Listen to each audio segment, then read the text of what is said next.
শ্রী শ্রী রামকৃষ্ণ উপদেশ স্বামী ব্রহ্মানন্দ সংকলিত উদ্বোধন কার্যালয় থেকে প্রকাশিত। আজকের বিষয় জীবের অবস্থা ভেদ। বদ্ধ সংসারী লোকের কিছুতেই আর হুঁশ হয় না।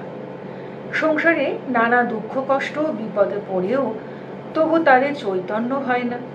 যেমন উট কাঁটা ঘাস খেতে ভালোবাসে, খেতে খেতে মুখ দিয়ে রক্ত দরদর করে পড়ে, তবু সে কাঁটা ঘাস খেতে ছাড়বে না। তেমনি সংসারী লোকেরা কত যে সুখ তাপ পায়, কিছুদিনের পরই আবার যেমন তেমনি। মুখ হলসা ভেতর বুঁদে, কান তুলসে দীঘল ঘোমটা নারী, আর পানা পুকুরে শীতল জল বড় মন্দকারী। এই কথার অর্থে ঠাকুর আমাদের বুঝিয়েছেন, মুখ হলসা অর্থাৎ যিনি সবসময় কল কল করে কথা বলেন, খুব তাড়াতাড়ি ঝরঝর করে কথা বলেন, বক বক বক বক করেন, এইরকম মানুষ। এবং ভেতর বুঁদে, ভেতর বুঁদে কথার অর্থ হচ্ছে যারা খুব চুপচাপ, যাদের মনের অতল গভীরেও ডুবুরিও খোঁজ পায় না।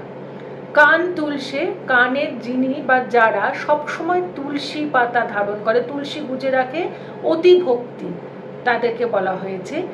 দীঘল ঘোমটা নারী, যে নারীর ঘোমটা অনেকটা দীর্ঘায়িত, সেই রকম নারীকে বিশ্বাস করতে না করা হয়েছে।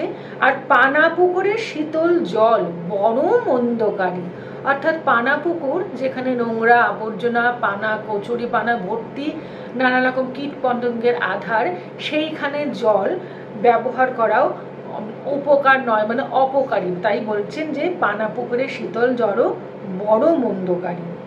এইরকম লক্ষণ যাদের কাছে আছে, মানে যাদের আছে, সেই সব লোকেদের কাছ থেকে সাবধান থাকতে আমাদের ঠাকুর বলেছেন।